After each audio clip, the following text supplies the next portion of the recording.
മൗനരാഗം സീരിയലിലേക്ക് എല്ലാവർക്കും സ്വാഗതം. അപ്പോൾ നേരെ കിരൺ ഇങ്ങനെ ഓഫീസിൽ ഇരിക്കും കേട്ടോ, എന്തൊക്കെയോ ചിന്തിച്ചുകൊണ്ട്. അപ്പോൾ നോക്കുമ്പോൾ ഓടി വരുന്നു കേട്ടോ. കല്യാണി പെട്ടെന്ന് അങ്ങ് വരുവാണ്, കയ്യിൽ കൊച്ചുണ്ട് കേട്ടോ. അപ്പോൾ കല്യാണി കിരണേട്ടാന്ന് ചോദിക്കുക. അപ്പോൾ കിരൺ ചോദിക്കുക, കല്യാണി പോയിട്ട് പെട്ടെന്ന് വന്നോ, കണ്ടോ, എന്താ പറഞ്ഞു? അപ്പോൾ പറയും, ഞാൻ കാണിക്കാൻ പറ്റിയില്ല കിരണേട്ടാ, ഞാൻ അങ്ങ് ചെല്ലുമ്പോൾ കാറിൽ നിന്ന് ഇറങ്ങി ഹോസ്പിറ്റലിനകത്തേക്ക് ചെന്നപ്പോൾ ICUവിൻ്റെ അങ്ങോട്ടൊരു നേഴ്സ് പോകുന്നുണ്ടായിരുന്നു, നേഴ്സിൻ്റെ വേഷത്തിൽ. അത് മറ്റാരും എല്ലാവരും തിരിഞ്ഞു നോക്കിയപ്പോൾ എനിക്ക് ആളെ പെട്ടെന്ന് മനസ്സിലായത് സരയുമായിരുന്നു.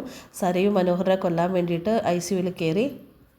അത് മനസ്സിലാക്കി ഞാൻ നേഴ്സുമാരോട് കൊല്ലാൻ ശ്രമിക്കുന്നതെന്ന് പറഞ്ഞപ്പോൾ നേഴ്സുമാരൊക്കെ ഇടപെട്ട് അവസാനം അവളുടെ കൈയൊക്കെ കെട്ടിയാണ് ICUവിൽ നിന്ന് കൊണ്ടുവന്നത്. ഡോക്ടർമാരൊക്കെ ആകെ ഇടപെട്ട് ആകെ പ്രശ്നമായിട്ടുണ്ടെന്ന് പറയുകയാണ്. അയ്യോ, അങ്ങനെയൊക്കെ ഉണ്ടായി, ഇവൾക്ക് എന്തിൻ്റെ കാര്യമായിരുന്നു ഇങ്ങനെയൊക്കെ മനോഹരനൊന്ന് കാണിക്കേണ്ടതല്ലായിരുന്നു കുഞ്ഞിനെന്ന് പറയുമ്പോൾ, ആ സാഹചര്യത്തിൽ ഞാൻ ഒന്നിനും ഇടപെടാൻ പോയില്ല, പെട്ടെന്ന് ഇങ്ങ് പോരുവാണ് ചെയ്തതെന്ന് പറഞ്ഞു. അപ്പോൾ മനോഹരനെ കാണിക്കാൻ പറ്റില്ല, അവനെ കഴുത്തിനെ കുത്തിപ്പിടിച്ചു എന്നൊക്കെ പറയുന്ന കേട്ട് എന്താ സംഭവിച്ചതെന്നും അറിയത്തില്ല എന്താ പറഞ്ഞപ്പോൾ കിരൺ പറയാം, മിക്കവാറും അത് കേസായിട്ടുണ്ടാവില്ലേ എന്ന് പറയും. അപ്പോൾ കല്യാണിയും പറയാതെ കേസായിട്ടുണ്ടാവുക, എന്താ ഇങ്ങനെ ഉള്ളതെന്ന് അറിയില്ല. ഇന്ന് ഇപ്പം ഞാൻ ചെന്നില്ലായിരുന്നു, ഉറപ്പായിട്ടും മനോഹരനെ പറഞ്ഞ് ഇന്ന് തന്നെ സംഭവിച്ചതിനായിരുന്നു എന്ന് കല്യാണി പറയുവാണ്. അപ്പോൾ കല്യാണി പറയുക, കിരണേട്ടനൊന്ന് വിളിച്ചിട്ട് അതൊന്ന് ശരിയാക്കുക, കാരണം അത് കേസായ ആ കുഴപ്പമാവും എന്ന് പറയുമ്പോൾ കിരൺ പറയുക, കേസ് ഒഴിവാക്കിയാലേ പറ്റുള്ളൂ, അപ്പോൾ അത് ഒത്തുതീർപ്പാക്കുക എന്തായാലും, അപ്പോൾ വിളിച്ച് സംസാരിക്കാമെന്ന് പറയുവാണ്. പിന്നെ അല്ല, മനോഹർ നന്നായി, മറ്റേ സരയു നന്നായി, പക്ഷെ അവർ തമ്മിൽ ഒന്നിക്കില്ലല്ലോ എന്ന് പറയണം. അപ്പോൾ സരയുവിൻ്റെ കുഞ്ഞിനെ മടിയിൽ ഇങ്ങനെ വെച്ചിരിക്കുകയാണ് കല്യാണി അങ്ങനെ നോക്കുക കേട്ടോ കുഞ്ഞിനെ. പിന്നെ കാണിക്കുന്നത് ഹോസ്പിറ്റലിലേക്ക് ഒരു പോലീസ് ജീപ്പ് വന്ന് നിൽക്കുന്നതാണ്. പോലീസുകാരൊക്കെ ഇറങ്ങി ഹോസ്പിറ്റലിനകത്തേക്ക് പോവുകയാണ് കേട്ടോ. അപ്പോൾ അവിടെ ഹോസ്പിറ്റലിൽ അകത്ത് സരയു ഇരിക്കുന്നുണ്ട് ഒരു ചെയറിൽ, പിന്നെ 2 പോലീസുകാരും ഡോക്ടറും നേഴ്സും ഒക്കെ നിൽക്കുവാണ് കേട്ടോ, എല്ലാവരും നിൽക്കുന്നുണ്ട്. അവളിങ്ങനെ കാലുപൂണ്ട പോലെ അവിടെ ഇരിക്കുകയാണ് കേട്ടോ, നേഴ്സിൻ്റെ ഡ്രസ്സിൽ തന്നെയാണ് അവിടെ ഇരിക്കുന്നത്. അപ്പോൾ അങ്ങോട്ട് പോലീസുകാർ വന്നിട്ട് ഡോക്ടറെ എന്ന് പറയുമ്പോൾ, ദേ സാറേ, ഇവള് ICUവിൽ കയറി പേഷ്യൻറ്റിനെ കൊല്ലാൻ ശ്രമിച്ചു, ഇവളുടെ മുൻ ഭർത്താവായ ജയിൽ പുള്ളിയാണെന്നൊക്കെ പറയുന്നതെന്ന് പറയുമ്പോൾ പോലീസുകാരൻ പറയാ, എടി കോടതി അവൻ തെറ്റ് ചെയ്തിട്ട് അവന് കോടതി ശിക്ഷ വിധിച്ചിരിക്കുന്നത്, അതുകൊണ്ടാണ് അവൻ ജയിലിൽ കിടക്കുന്നത്, അതിൻ്റെ മുകളിൽ നീ കയറാൻ നിൽക്കണ്ടെന്ന് പറയുമ്പോൾ, സാറേ അവൻ കൊല്ലേണ്ടവനാണ്, അവൻ മരിക്കേണ്ടവനാണെന്നൊക്കെ പറഞ്ഞിട്ടിങ്ങനെ ഭ്രാന്ത് പിടിച്ചൊരവസ്ഥയിലാണ് കേട്ടോ സരയു സംസാരിക്കുന്നത്. നേരത്തെ മെൻ്റൽ ഹോസ്പിറ്റലിൽ കിടന്നിട്ടുള്ളതാണെന്ന് ഡോക്ടർ പറയാം. അപ്പോൾ പോലീസ് ചോദിക്കുക, SI ചോദിക്കുക, അത് പോലീസ് സ്റ്റേഷനിലേക്ക് കൊണ്ടുപോകണോ മെൻ്റൽ ഹോസ്പിറ്റലിലേക്ക് കൊണ്ടുപോകണോ എന്ന് ചോദിക്കുക. അപ്പോൾ ഡോക്ടർ പറയും, ഇപ്പോൾ കുഴപ്പമൊന്നും ഇല്ല എന്ന് പറയുവാണ്. CCTVയിൽ നോക്കിയപ്പോൾ ഡോക്ടർ പറയുവാണ്, ഒരു പർദ്ദ ഇട്ടുകൊണ്ടാണ് ഇവൾ വന്നത്, അത് കഴിഞ്ഞിട്ട് നേഴ്സിംഗ് റൂമിൽ കയറിയിട്ട് ഒരു നേഴ്സിൻ്റെ ഡ്രസ്സ് എടുത്തിട്ടിട്ടാണ് ഇവൾ ICUവിൽ കയറിയെന്ന് പറയുന്നു. പോലെ ശ്രദ്ധിക്കാഞ്ഞിട്ടാണ് ഒരുത്തൻ ജയിലിൽ പിന്നെ ഇവിടെ നിന്ന് ചാടിപ്പോയത് ഹോസ്പിറ്റലിൽ നിന്ന്. അതുകൊണ്ട് പോലീസുകാരോട് പറയണം, ആര് വന്നാലും അവരുടെ മുഖം നോക്കിയതിന് ശേഷം മാത്രമേ അകത്ത് കയറ്റാവൂ എന്ന് പറയുകയാണ്, എക്സ്ട്രാ കെയർ കൊടുക്കണമെന്ന് പറയുന്നു. എന്നിട്ട് പുള്ളി പറഞ്ഞു, ആ വനിതാ പോലീസിനോട് പറഞ്ഞു, ഇവളെ വിളിച്ച് വണ്ടി കയറ്റി ഇവളെ കൊണ്ടുപോകുമെന്ന് പറയണം. അപ്പോൾ അങ്ങനെ ബാഡിയെന്നും പറഞ്ഞിട്ട് വനിതാ പോലീസ് വിളിച്ചുകൊണ്ട് പോവുകയാണ് സരയുവിനെ. കല്യാണി ഇവിടെ കസേരയിലിരിക്കുകയാണ്. കിരൺ നേരെ പുറത്ത് പോയിട്ട് വന്ന് പറയണേ, അത് അവർ പോലീസ് സ്റ്റേഷനിലോട്ട് കൊണ്ടുപോയല്ലോ, കേസാക്കി കാണും എന്നാണ് തോന്നണേന്ന് പറയാം. അപ്പോൾ സരയു, നീനയുടെ കാര്യം എന്താവുമെന്ന് അറിയില്ല എന്ന് പറയുമ്പോൾ കല്യാണി പറയാം, അങ്ങനെ പറ്റില്ലല്ലോ കിരണേട്ട, എന്താണെന്ന് വെച്ച് ചെയ്യണമെന്ന് പറയുമ്പോൾ, എന്തായാലും മനോഹർ അവളെ കഴുത്തിനെ പിടിച്ച് അവനെ കൊല്ലാൻ ശ്രമിച്ചു എന്നൊന്നും പറയില്ല, പക്ഷേ ഡോക്ടറൊന്നും പറയാം, നമ്മളാ പരിചയമുള്ളവരല്ലേ എന്നൊക്കെ പറയാം, അപ്പോൾ എന്തെങ്കിലും ചെയ്യാമെന്ന് പറയുകയാണ് കിരൺ. അവിടെ മെൻ്റൽ ഹോസ്പിറ്റലൊക്കെ കിടന്നാക്കല്ലേ, ഇതൊക്കെ പറഞ്ഞിട്ട് ഞാൻ കേസ് ഒഴിവാക്കാൻ ശ്രമിക്കാം, ഇല്ലെങ്കിൽ പോലീസ് സ്റ്റേഷനിലൊന്ന് സംസാരിക്കട്ടെ, കേസൊന്ന് ഒഴിവാക്കാൻ പറ്റുമെന്ന് നോക്കാമെന്ന് പറയുകയാണ് കിരൺ. SIനെ നമുക്ക് അറിയുന്നതല്ലേ. അപ്പോൾ കല്യാണി പറയും, എന്തായാലും എത്രയും പെട്ടെന്ന് കാര്യങ്ങളൊക്കെ കിരണേട്ടോ, ഒന്നും താമസിപ്പിക്കേണ്ടെന്ന് പറയുവാണ് കല്യാണി. ആദ്യം എന്തായാലും സ്റ്റേഷനിലോട്ട് വിളിക്കുക, അത് കഴിഞ്ഞിട്ട് ഡോക്ടറെ വിളിക്കാമെന്ന് പറയാം. പിന്നെ മനോഹറിൻ്റെ നില എങ്ങനെയുണ്ടെന്ന് ചോദിച്ചപ്പോൾ അവൻ്റെ നില കുറച്ച് ഗുരുതരം തന്നെയാണ്, കഴുത്ത് തിരിച്ച് കൊല്ലാനാണ് ശ്രമിച്ചത്, പക്ഷേ അതിനുള്ള സമയം കിട്ടുന്നതിന് മുമ്പ് നഴ്സുമാർ വന്നല്ലോ, അതുകൊണ്ടാണ് അവൻ രക്ഷപ്പെട്ടത് എന്ന് പറയുവാണ് കിരൺ. അപ്പോൾ ഇനി എന്താ ചെയ്യണമെന്ന് ചോദിക്കുമ്പോൾ, ഇല്ല അവൾ പുറത്ത് നിന്നാലും രക്ഷയില്ല. അപ്പോൾ കിരൺ പറയാം, എന്നാൽ അവളെ കസ്റ്റഡി വെക്കാൻ പറയട്ടെ. അപ്പോൾ കല്യാണി പറയാം, അത് നടക്കത്തൊന്നുമില്ല എന്തായാലും, പിന്നെ ഇനി ചെയ്യാൻ പറ്റുന്ന പരിപാടി അവളെ നമ്മുടെ ആൾക്കാരോ അവളെ വാച്ച് ചെയ്യുക, അതേ നടക്കുള്ളൂ എന്ന് കല്യാണി പറയുവാണേ. ഇനി അവൾ നേരിട്ട് പോകാൻ ശ്രമിക്കില്ല, അവൾ ആരെങ്കിലും പകരം വിടുമായിരിക്കും, അതുകൊണ്ട് എന്തായാലും അത് ശ്രദ്ധിക്കണമെന്ന് കല്യാണി പറയുവാണ്. മനോഹറിനെ ഇനി പുറത്ത് കിട്ടാൻ പാടാണെന്ന് അവൾക്ക് അറിയാം, അവൻ തിരിച്ചു പോയി കഴിഞ്ഞാൽ, അതുകൊണ്ടാണ് അവൾ ഈ പരക്കം പാഞ്ഞ് കിടന്ന് ഓടുന്നതെന്ന് കിരൺ പറയുവാണ്. കിരൺ പറയുക, ഞാൻ എന്തായാലും സ്റ്റേഷനിലേക്കൊന്ന് പോയിട്ട് വരാം മോളേന്ന് പറഞ്ഞിട്ട് കൺമണി മോളെ ഇങ്ങനെ തടവിയിട്ട് കിരൺ പെട്ടെന്ന് പോവാട്ടോ. സരയെ അവിടെ അങ്ങനെ കല്യാണി അവിടെ അങ്ങനെ ഇരിക്കുവാണ്. പിന്നെ കാണിക്കുന്ന പോലീസ് സ്റ്റേഷനാണ്, SIയെ കാണാൻ വേണ്ടിയിട്ട് കിരൺ ചെന്നിരിക്കുന്നതാണ് കേട്ടോ കാണിക്കുന്നത്. പറയുകയാണ് എനിക്ക് വിടുന്നതുകൊണ്ട് കുഴപ്പമൊന്നും ഉണ്ടായിട്ടല്ല, ഒരു ക്രിമിനൽ കുറ്റമാണ് ശരിക്കും ചെയ്തത്.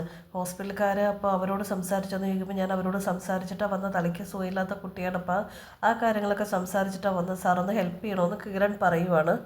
വിടാം, ഒന്നെങ്കിൽ ട്രീറ്റ്മെൻറ്റിൻ്റെ സർട്ടിഫിക്കറ്റ് വാങ്ങിച്ചു തരണം, പിന്നെ ട്രീറ്റ്മെൻറ്റിന് വിധേയമാക്കിയാലും കൊള്ളാം എന്ന് പറയുവാണ് കേട്ടോ പോലീസുകാർ. അപ്പോൾ SI പറയും. അപ്പോൾ കിരൺ പറയും ഓക്കെ സാർ, ഞാൻ അതൊക്കെ വേണ്ടത് പോലെ ചെയ്തു തരാമെന്ന് പറയുവാണ്. ഇവിടെ മനോഹറിനെ പറ്റി ജയിലിലാണെങ്കിൽ സൂപ്രണ്ടിനും വാർഡനും ഒക്കെ നല്ല അഭിപ്രായമാണ്. അവനെപ്പോലത്തെ നല്ലവനില്ല എന്നാണ് ഇപ്പോൾ അവരെല്ലാവരും പറയുന്നത്. അവൻ ഭയങ്കര സൂത്രശാലിയാന്ന് തോന്നുന്നു SI പറയുമ്പോൾ കിരൺ പറയാമല്ല സാർ, അവൻ മാറിയിട്ടുണ്ട്, അവന് നല്ല മാറ്റമുണ്ടെന്ന് എനിക്കും തോന്നിയെന്ന് പറയുവാണ്.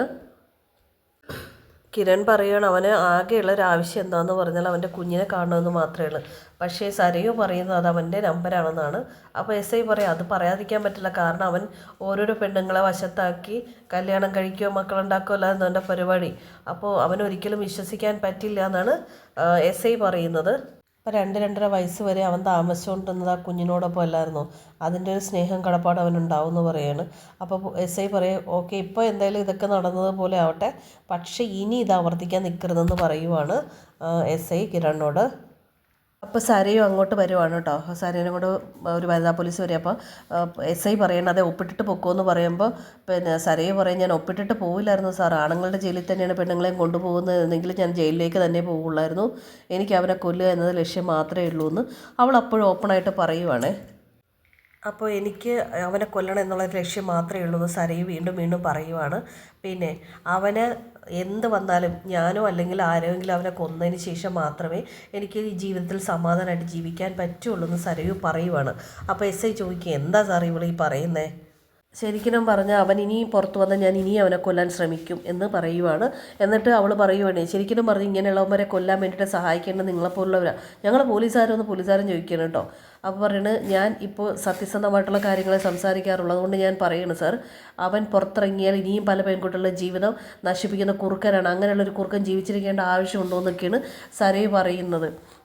അപ്പോൾ SI പറയാം കിരൺ സാറേ നീ ഒപ്പിട്ടിട്ട് പോക്കോടി, കിരൺ സാറേ ഇവളുടെ കാര്യം ഞാൻ പറഞ്ഞതുപോലെ നോക്കിക്കോണേന്ന് പറയുവാണ്. ചിലപ്പോൾ സാറിപ്പോൾ പറഞ്ഞിട്ടുണ്ടാവും, സരയു പറയുവാണ് എനിക്ക് സുഖമില്ലെന്ന്, പക്ഷേ ഞാൻ അവനെ കൊന്നിട്ട് വന്നിട്ട് സാറ് ഒപ്പിട്ടിട്ട് പൊക്കോന്ന് പറഞ്ഞാൽ ഞാൻ ഹാപ്പിയായിരുന്നു, കാരണം ഞാൻ എന്തായാലും അവനെ കൊല്ലും എന്ന് പറയുകയാണ് കേട്ടോ സരയു. എനിക്ക് എൻ്റെ കുഞ്ഞിൻ്റെ ഒപ്പം ജീവിക്കണമെന്നുണ്ട്, പക്ഷേ അവൻ ആണ് ആ കുഞ്ഞിൻ്റെ അച്ഛനെന്ന് ആരും അറിയാൻ പാടില്ല, അല്ല ആ കുഞ്ഞ് പോലും മനസ്സിലാക്കരുത്, അതുകൊണ്ടാണ് അവനെ കൊല്ലുന്നതെന്നാണ് സരയു പറയുന്നത്. അവൻ എൻ്റെ കൊച്ചിനെ കൊണ്ട് അച്ഛാന്ന് വിളിപ്പിക്കാനുള്ള പുറപ്പാട്, അങ്ങനത്തെ ഒരു അച്ഛൻ എൻ്റെ കുഞ്ഞിന് വേണ്ടാന്ന് പറയും. അപ്പോൾ കിരൺ എഴുന്നേറ്റിട്ട് പറയും സരയു വാ പോവാന്ന് പറഞ്ഞ് സരയനെ വിളിച്ചിട്ട് പുറത്തോട്ട് ഇറങ്ങുവാണ് കേട്ടോ, സ്റ്റേഷൻ്റെ പുറത്തേക്ക് ഇറങ്ങുവാണ്. കിരൺ ചോദിക്കുക സരയു നിനക്ക് എന്തിൻ്റെ കേടാന്ന് ചോദിക്കുമ്പോൾ സരയു പറയും ഞാൻ അതിനുള്ള മറുപടി തരുന്നില്ല, പക്ഷേ ഞാൻ നിൻ്റെ കാല് പിടിച്ച് യാചിക്കുക, അവനെ കൊല്ലാൻ നീ എന്നെ സഹായിക്കണം, നീ എന്നെ സഹായിച്ചേ പറ്റൂന്ന് സരയു പറയുകയാണ് കേട്ടോ കിരണിനോട്. നിനക്ക് കല്യാണിക്കൊന്നും അങ്ങനെ ഒരു ഇമേജ് എടുക്കാൻ പറ്റില്ല, പക്ഷെ ഞാൻ ഏറ്റെടുത്തോളാം അവൻ്റെ കൊല. പിന്നെ അപ്പോൾ ഒരാളെ കൊല്ലുക എന്ന് പറഞ്ഞാൽ അത്ര നിസ്സാരാണോ എന്ന് ചോദിക്കുകയുണ്ട് കിരൺ സരയിനോട്. അപ്പോൾ സരയ് ചോദിക്കുക ഗംഗാപ്രസാദിനെ കൊല്ലാൻ സഹായിച്ചാൽ നീ എൻ്റെ കൂടെ നിൽക്കാമെന്ന് പറഞ്ഞതാണെന്ന് പറയുവാണ് സരയു. ഗംഗാപ്രസാദ് ഇല്ല, അതുപോലെ മനോഹറും ഉണ്ടാവാൻ പാടില്ല എന്ന് തീർത്തു പറയൂ കേട്ടോ സരയു. നീ ഇന്ന് കാണിച്ചത് കൊലപാതക ശ്രമം മാത്രമല്ല ആൾമാറാട്ടവും കൂടിയാണ്. അപ്പോൾ സരയ് പറയണം എന്നാൽ പിന്നെ എനിക്ക് ജാമ്യം തരണ്ടാന്ന് നിനക്ക് പറഞ്ഞുകൂടായിരുന്നോ എന്ന് ചോദിക്കുവാണ്. അപ്പോൾ കിരൺ സരയനോട് പറയുവാണേ എടി ഇരി ചെവി അറിയാതെ ചെയ്യേണ്ട കുറേ കാര്യങ്ങളുണ്ട്, നീ എന്താ ഈ ബുദ്ധിയില്ലാത്ത കാര്യങ്ങളൊക്കെ നീക്കുന്നതെന്ന് പറയാം. അപ്പോൾ സരയു പറയാം നിനക്ക് പണമുണ്ട്, അധികാരമുണ്ട്, നിനക്ക് ഉറപ്പായിട്ട് പിന്നെ ഡോക്ടറോട് സ്വാധീനിച്ചിരുന്നെങ്കിൽ അവനെ കൊല്ലാൻ സാധിക്കുമായിരുന്നില്ല, നീ എന്താ അത് ചെയ്യാതിരുന്നതെന്നൊക്കെ സരയു പറയുവാണ് കേട്ടോ കിരണിനോട്. സരയനോട് പറയണം നീ വണ്ടിയിൽ കയറി നമുക്ക് പോകാമെന്നും പറഞ്ഞിട്ട് വണ്ടിയിലേക്ക് കയറുവാണ്. വീഡിയോ ഇഷ്ടപ്പെട്ട എല്ലാ കൂട്ടുകാരും തീർച്ചയായിട്ടും വീഡിയോ ഒന്ന് ലൈക്ക് ചെയ്യുക, ഷെയർ ചെയ്യുക, സബ്സ്ക്രൈബ് ചെയ്യുക. അടുത്ത എപ്പിസോഡിൽ കാണാം എല്ലാ കൂട്ടുകാർക്കും ബൈ ബൈ.